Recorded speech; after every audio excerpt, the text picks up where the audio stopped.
Halo jiwaku, di video kali ini kita akan belajar tentang simulasi Monte Carlo. Yuk langsung saja kita mulai.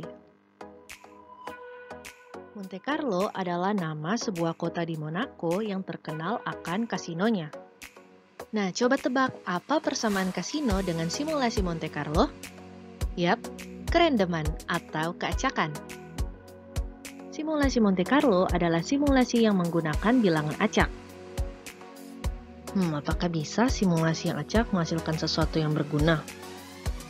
Jawabannya tentu saja bisa. Teman-teman jiwa tahu pi kan? Iya, konstanta matematika yang sering kita temukan ketika bekerja dengan lingkaran. Yang kita tahu nilai pi itu adalah 22/7 atau 3,14. Padahal kedua angka itu bukan nilai pi yang sebenarnya loh. Nilai pi yang sebenarnya adalah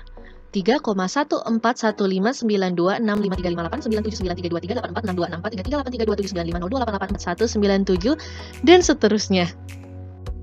Dari mana sih angka ini berasal?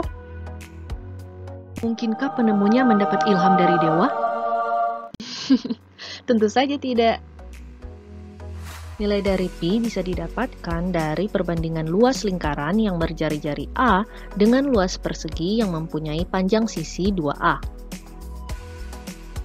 Kita dapat mengaproksimasi nilai pi dengan menggunakan simulasi Monte Carlo.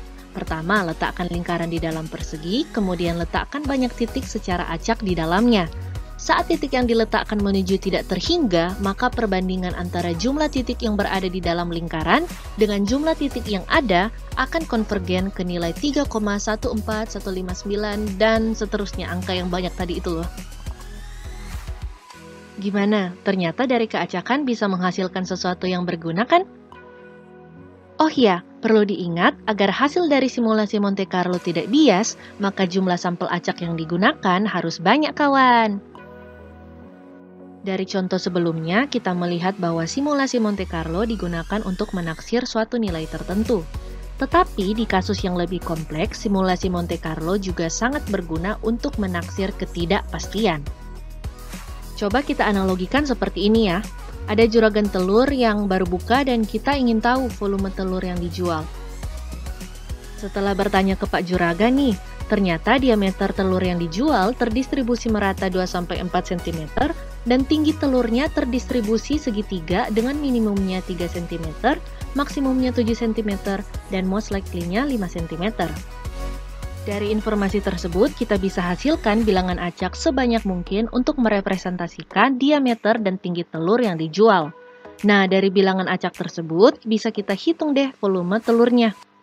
Pada akhirnya yang kita dapatkan adalah distribusi probabilitas volume telur, yaitu sebuah range dari nilai-nilai volume yang mungkin. Pada cara ini, simulasi Monte Carlo memberikan pandangan yang jauh lebih komprehensif tentang apa yang mungkin terjadi. Jadi dibandingkan mengestimasi satu titik atau satu nilai, hasil berupa probabilistik ini tidak hanya menunjukkan apa yang bisa terjadi, tetapi sebesar apa sih kemungkinan setiap hasilnya terjadi. Konsep simulasi Monte Carlo yang kedua ini, yang menghasilkan distribusi probabilitas, sering digunakan untuk menghitung risiko dalam analisis kuantitatif dan pengambilan keputusan. Teknik ini digunakan oleh para profesional di berbagai bidang seperti keuangan, energi, manufaktur, konstruksi, penelitian dan pengembangan, dan sebagainya. Contoh penggunaannya di industri energi adalah penilaian kedalaman top of reservoir panas bumi, estimasi sumber daya dan cadangan, simulasi sumur panas bumi secara terperinci, dan lain sebagainya. Semua kegunaan tersebut dapat ditemukan pada berbagai tools yang tersedia di Jiwa Sistem, baik dari analytics hingga modeling. Akhir kata, prinsip Monte Carlo ini sangat penting dan dapat diaplikasikan di berbagai hal. Jadi penasaran ya, gimana sih aplikasi yang ada di Jiwa Sistem? Mau tahu langkah-langkahnya? Tonton terus videonya di Jiwa Learning, Fuel Your Mind in 5 Minutes. Ikuti terus update dari 5 di website dan sosial media kita.